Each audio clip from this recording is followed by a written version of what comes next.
Bonjour à tous, cette fois je vais essayer de vous expliquer la méiose, qui est du coup une division cellulaire qui amène à la production de gamètes, c'est-à-dire les cellules reproductrices, donc l'ovule chez la femme et les spermatozoïdes chez l'homme.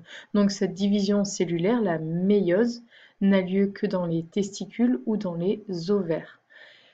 Donc c'est une division particulière, c'est-à-dire qu'en fait, contrairement à la mitose, qui est l'autre type de division cellulaire, la méiose n'amène pas à des cellules identiques et clones de celles de départ.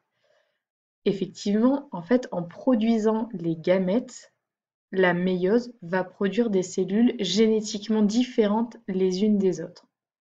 Pourquoi?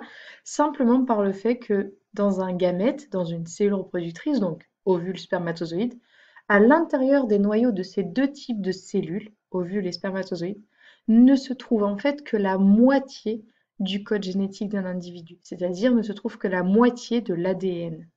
Chaque ovule et chaque spermatozoïde n'apportera que 50% de l'ADN pour qu'au final, à eux deux, lors de la fusion et donc de la fécondation, lorsqu'ovules et spermatozoïdes se rencontrent, et bien du coup 50% de l'ADN et 50% de l'ADN, c'est-à-dire deux moitiés, donneront un individu avec la totalité d'ADN que constitue un être humain, c'est-à-dire 23 paires de chromosomes.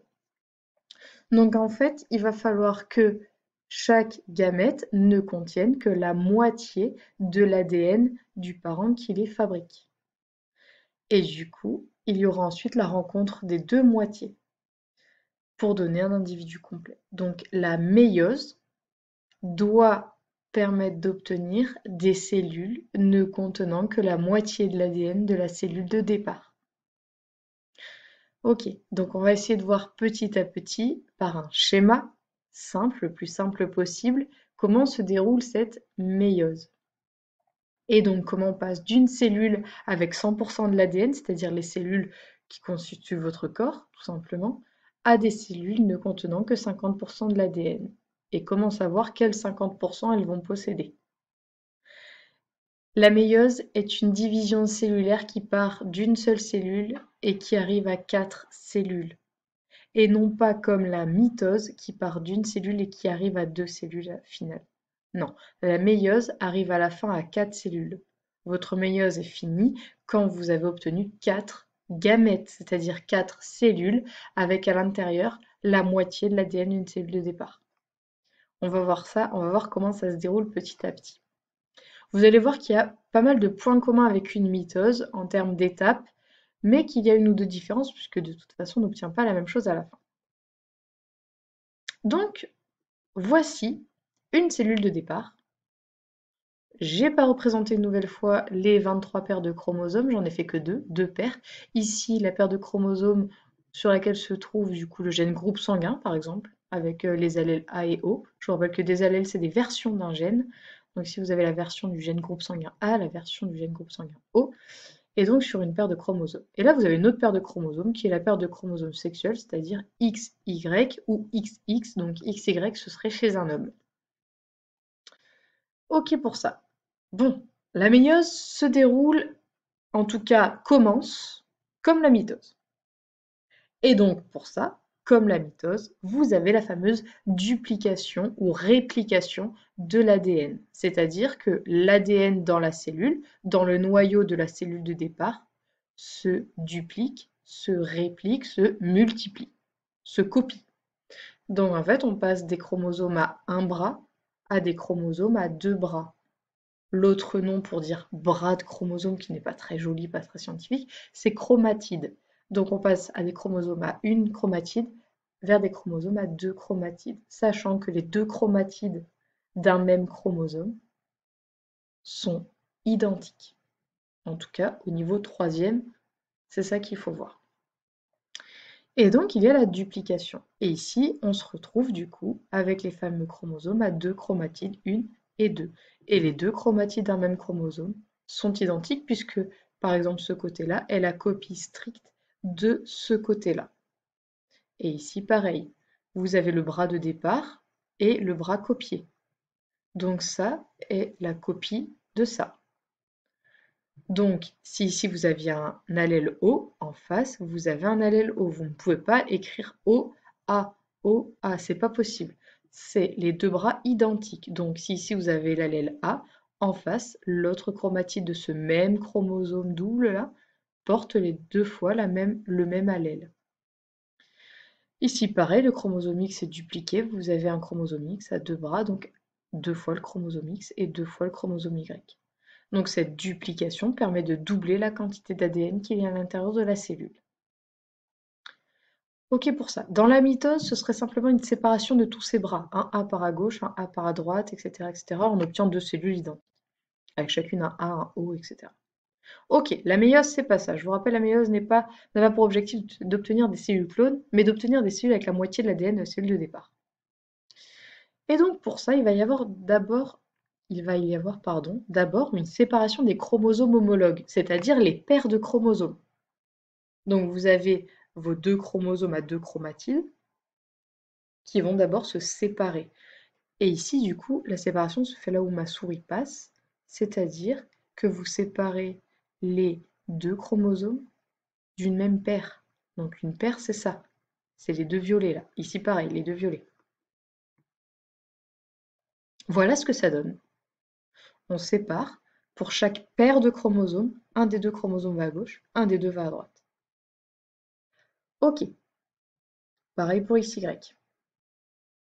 Et enfin, parce que là du coup on a toujours la même quantité d'ADN qu'au départ, attendez, j'essaye de dézoomer un petit peu sans tout faire. Hop, regardez, on a toujours deux chromatides violettes, deux chromatides violettes. C'est pas les mêmes qu'au départ, mais on a la même quantité d'ADN. Donc on va essayer de rediviser. C'est pas on va essayer, c'est que la méiose sert du coup à rediviser ça. Et il y a en fait ensuite la séparation, deuxième division, cette fois des chromatides. Et donc, hop, vous avez une chromatide A qui va à gauche, une chromatide A qui va à droite, une chromatide X, une chromatide X. Et là, en fait, de ce côté-là, vous avez un O ici, un O là, un Y ici et un Y là. Et vous obtenez 4 cellules ici qui ont bien la moitié de l'ADN de la cellule de départ. Hop, alors j'essaye à nouveau de dézoomer, il veut pas. Ça y est. Alors regardez, si on dézoome, la cellule de départ ici contenait deux chromosomes violets, deux chromosomes verts. La cellule obtenue à la fin, le gamète, ne possède qu'un seul chromosome violet, un seul chromosome vert. Et ce qui est important, c'est que du coup on en obtient 4, 4 avec la moitié de l'ADN de départ, mais surtout qu'il y a écrit ici, vous pourrez le surligner dans vos schémas, le hasard. Ici aussi le hasard. C'est-à-dire qu'ici, par exemple, on ne sait pas à l'avance si c'est le chromosome A, enfin portant l'allèle A, qui va partir avec le chromosome X, comme sur notre schéma, ou alors si le chromosome portant l'allèle A partait du même côté que le chromosome Y. Et dans ce cas, à la fin, on aurait obtenu des gamètes, ici, avec un chromosome violet A et un chromosome vert Y. Et en face, un chromosome violet O et un chromosome vert X. Il y a du hasard dans la séparation des chromosomes, c'est-à-dire qu'on ne choisit pas à l'avance quel chromosome portant quel allèle part avec quel autre chromosome d'une autre paire portant quel allèle. Donc, si dans un individu, dans son noyau, il possède comme ceci plusieurs allèles pour un même gène, exemple il est AO dans ses gènes, et il est XY, ou alors il y a une autre paire de chromosomes avec, vous savez, on avait vu un exemple sur le lobe de l'oreille, s'il était collé à la joue ou libre, et bien pareil, si il est L et C pour dire libre et collé, et ben on ne sait pas si à la fin on obtiendra des gamètes avec le A, le L pour libre et le X, ou si on obtiendra des gamètes avec le A, le C et le X, ou le O et le L et le X, etc. etc. Et là, vous êtes en train de comprendre qu'il va y avoir énormément de possibilités, puisque là, vous avez vu, on est parti qu'avec deux paires de chromosomes. On obtient déjà deux types de gamètes différents. des gamètes qui donneront l'allèle O et l'allèle Y à l'enfant, et des gamètes qui donneront l'allèle A et le chromosome X à l'enfant.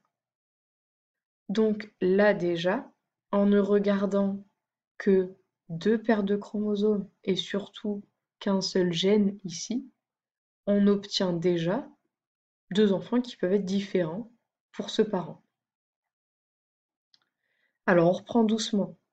Il y a d'abord une duplication, c'est-à-dire clonage de l'ADN. On obtient des chromosomes à 2 chromatides, puis on les sépare. On sépare les paires de chromosomes et ensuite les bras.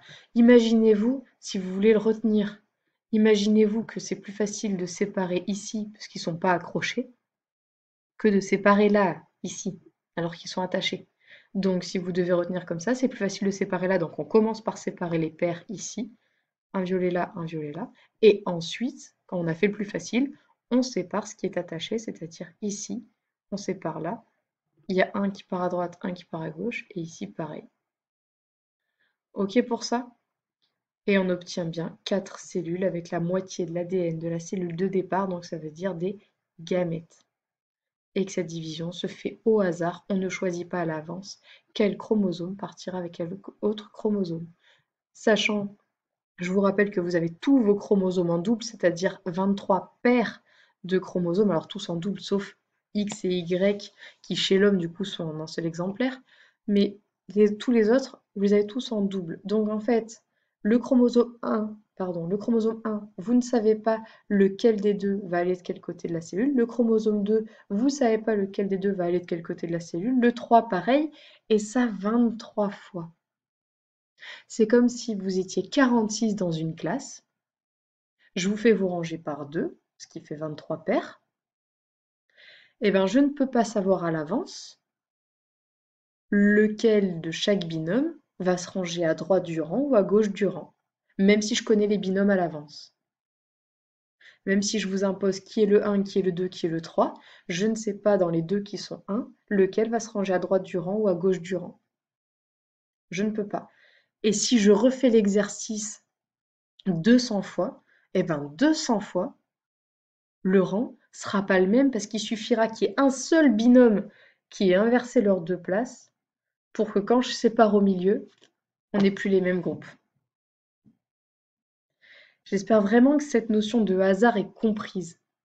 Et en fait, il y a tellement de hasard qu'il faut imaginer qu'en fait, avec 23 paires de chromosomes, ou 23 paires d'élèves, il y a en fait 2 puissance 23 possibilités d'allèles différents, c'est-à-dire, hop, on va le faire, 2 puissance 23 possibilités d'allèles et de gamètes différents. Ça veut dire, hop, raté, c'est pas ça le calcul, ce sera pour la prochaine vidéo. 2 puissance 23, ça veut dire 8 millions de gamètes possibles différents par individu. C'est-à-dire qu'un individu, un seul, avec son ADN qu'il possède, donc les 23 paires de chromosomes, 46 chromosomes, il peut constituer au cours de sa vie plus de 8 millions de gamètes différents. 8 millions, c'est-à-dire 8 millions d'enfants, potentiellement, tous différents génétiquement. Et à ça, vous devez ajouter le hasard de lequel de ces gamètes à lui va rencontrer lequel des gamètes de l'autre parent.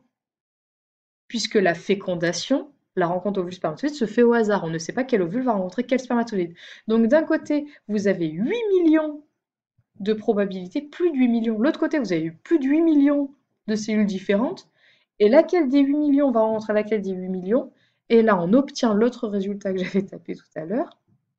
On obtient plus de 70 000 milliards d'individus potentiellement différents sur Terre, avec juste 2 parents génétiquement différents. Donc finalement, aucune probabilité, sauf les vrais jumeaux, d'obtenir aujourd'hui un clone identique génétiquement à soi. J'espère vraiment que tout ça, ça a été clair et que la méiose est comprise. Et du coup, je vous laisse le reporter dans vos cahiers.